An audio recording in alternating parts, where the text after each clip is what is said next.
Segundo Coríntios, capítulo 1. Eu, Paulo, apóstolo de Cristo Jesus, pela vontade de Deus, escrevo junto com nosso irmão Timóteo essa carta à Igreja de Deus que está na cidade de Corinto, e também a todo o povo de Deus espalhado por toda a província da Acaia. Que a graça e a paz de Deus, o nosso Pai, e do Senhor Jesus Cristo estejam com vocês.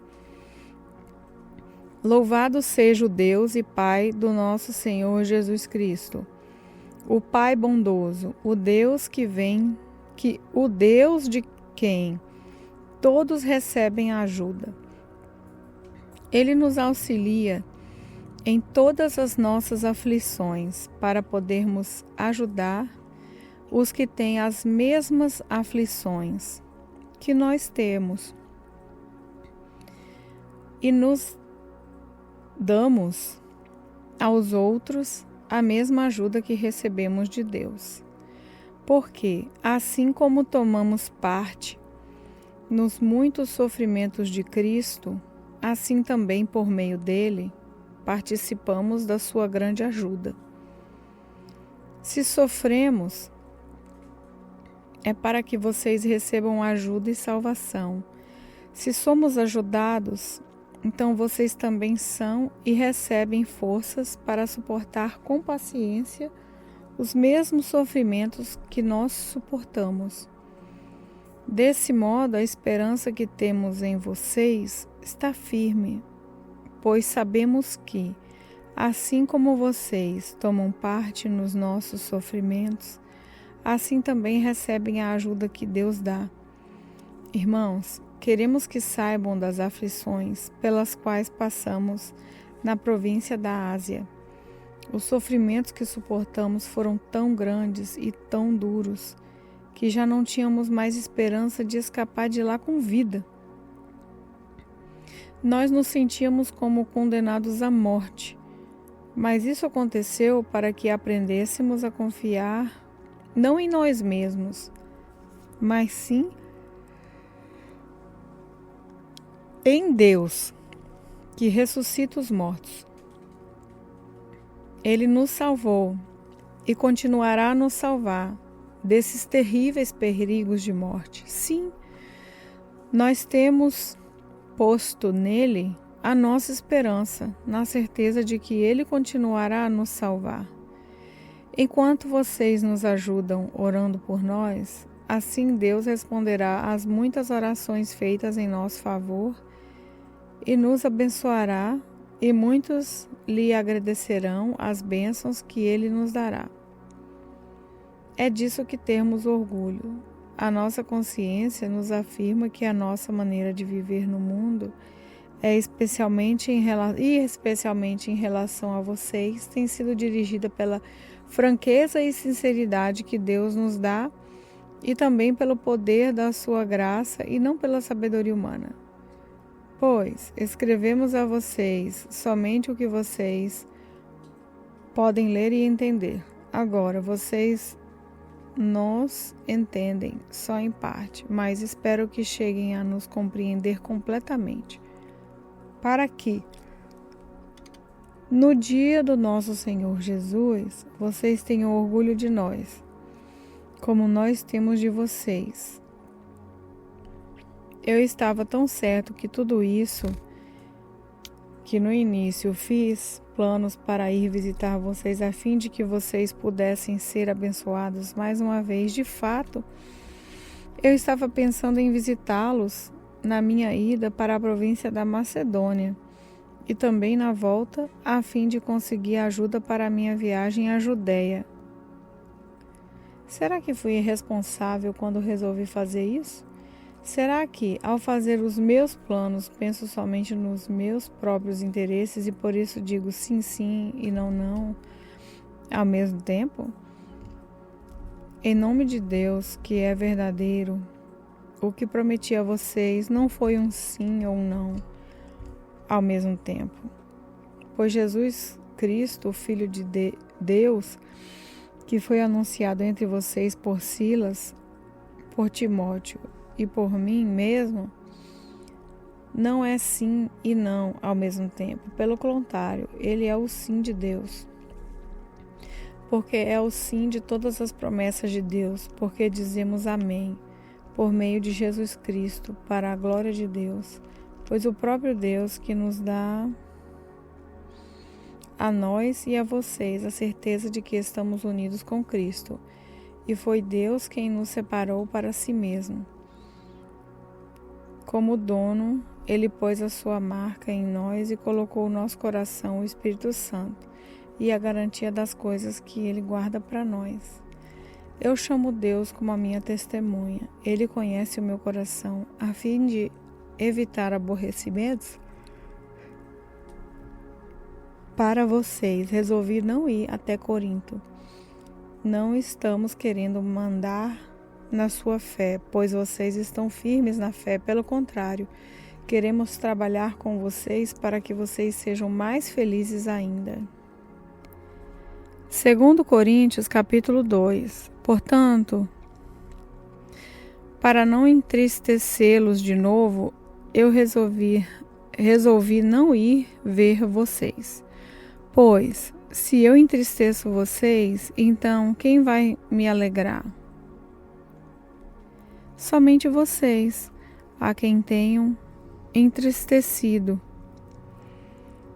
Foi por isso que escrevi aquela carta. O motivo foi que eu não queria ir e ser entristecido pelas próprias pessoas que deveriam me alegrar, pois eu tenho a certeza de que, quando estou feliz, vocês todos também estão.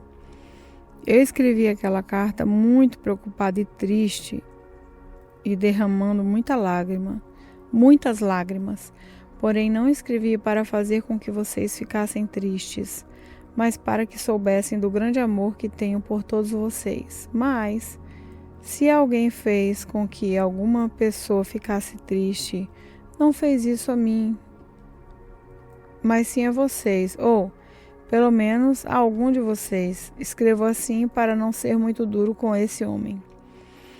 Basta o castigo que a maioria já deu a ele. Agora vocês devem perdoá-lo e animá-lo para que ele não fique tão triste, que acabe caindo no desespero. Por isso, peço que façam com que ele tenha a certeza de que vocês o amam. E foi por isso também que escrevi aquela carta. Eu queria pôr vocês à prova e saber se estão sempre prontos a obedecer os meus ensinos. Quando vocês perdoam alguém, eu também perdoo. Porque quando eu perdoo, se é que de fato tenho alguma coisa a perdoar, faço isso por causa de vocês, na presença de Cristo, a fim de que Satanás não se aproveite de nós, pois conhecemos bem os planos dele. Quando cheguei à cidade de Troade para anunciar o Evangelho de Cristo, vi que o Senhor me havia aberto o caminho para o trabalho ali. Mas eu estava muito preocupado, porque não tinha conseguido encontrar o nosso irmão Tito. Por isso, me despedi dos irmãos dali e fui para a província da Macedônia. Mas dou graças a Deus porque, unidos com Cristo, somos sempre confundidos por Deus como prisioneiros no desfile da vitória de Cristo. Como um perfume que se espalha por todos os lugares, somos usados por Deus para que Cristo seja conhecido por todas as pessoas, porque somos como o cheiro suave do sacrifício de Cristo, que Cristo oferece a Deus, cheiro que se espalha entre os que estão sendo salvos e os que estão se perdendo. Para os que estão se perdendo, é um mau cheiro que mata, mas para os que estão sendo salvos, é um perfume muito agradável que dá vida. Então, quem é capaz de realizar um trabalho como esse? Nós não somos muito como muitas pessoas que entregam a mensagem de Deus como se estivessem fazendo um negócio qualquer. Pelo contrário, foi Deus quem nos enviou e por isso anunciamos a sua mensagem com sinceridade. na presença dele, como mensageiros de Cristo. 2 Coríntios 3. Quando dizemos isso, será que estamos começando a nos elogiar a nós mesmos? Por acaso, como acontece com alguns, nós precisamos entregar cartas de recomendação para vocês ou pedi-las a vocês? Vocês mesmos são a nossa carta, escrita no nosso coração, para ser reconhecida e lida por todos. Sim, é claro que vocês são uma carta escrita pelo próprio Cristo e entregue por nós. Ela não foi escrita com tinta, mas com o Espírito do Deus vivo. Ela não está gravada em placas de pedra, mas em corações humanos. Dizemos isso por causa da confiança que temos em Deus por meio de Cristo. Em nós não há nada que nos permita afirmar que somos capazes de fazer este trabalho, pois a nossa capacidade vem de Deus. É Ele quem nos torna capazes de servir a nova aliança, que tem como base não a lei escrita, mas o Espírito de Deus. A lei escrita mata, mas o Espírito de Deus dá vida. Quando a lei que traz a morte foi gravada em placas de pedra, a glória de Deus apareceu e o rosto de Moisés ficou brilhando. O brilho do seu rosto já estava desaparecendo quando ele entregou as placas ao povo de Israel. Mas mesmo assim esse brilho era tão forte que os israelitas não podiam fixar os olhos em Moisés. Se o domínio da lei veio com tanta glória, quanto maior ainda é a glória que acompanha o domínio do Espírito de Deus. A lei que condena as pessoas teve glória, porém muito mais glória tem o Espírito que traz a salvação. Pois a glória que antes era tão grande não é mais nada por causa da glória de agora, que é muito maior. De modo que, se houve glória naquilo que durou somente um pouco de tempo, muito mais glória tem aquilo que dura para sempre. E porque temos essa esperança, agimos com tanta confiança. Nós não fazemos como Moisés, que cobriu o rosto com o véu, para que os israelitas não pudessem ver o seu brilho que estava desaparecendo. Mas eles não queriam compreender e, até hoje, quando eles leem os livros da Antiga Aliança, a mente deles está coberta com o mesmo véu. É esse véu, e esse véu só é tirado quando a pessoa se une com Cristo. Mesmo agora, quando eles leem a lei de Moisés, o véu ainda cobre a mente deles. Mas o véu pode tirar, o véu pode ser tirado, como dizem as Escrituras Sagradas. O véu de Moisés foi tirado quando ele se voltou para o Senhor. Aqui a palavra Senhor quer dizer o Espírito, e onde o Espírito do Senhor está presente, aí existe liberdade.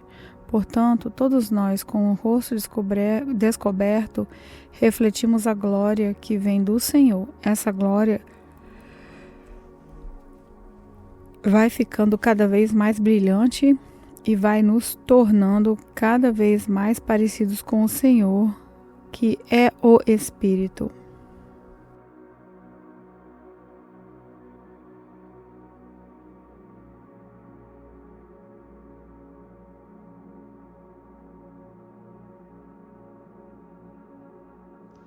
Eu sou a pastora Betânia Friaça, da Lagoinha, Lisboa. Oremos. Senhor Jesus, neste momento te agradeço por ouvir a Tua palavra, porque a Tua palavra é maravilhosa, a Tua palavra penetra no nosso coração e nos traz tantos ensinamentos para a nossa vida, nos transforma em pessoas melhores a cada dia. E depois de ouvir a Tua palavra, a nossa vida vai se transformando de glória em glória, até tudo ficar muito melhor. Que possamos, ó Deus, ser transformados à medida que formos ouvindo a Tua palavra. Muito obrigada por esta leitura, por ouvir. Muito obrigada por o Senhor usar a Tua filha para gravar esses áudios. Obrigada. No nome de Jesus. Amém.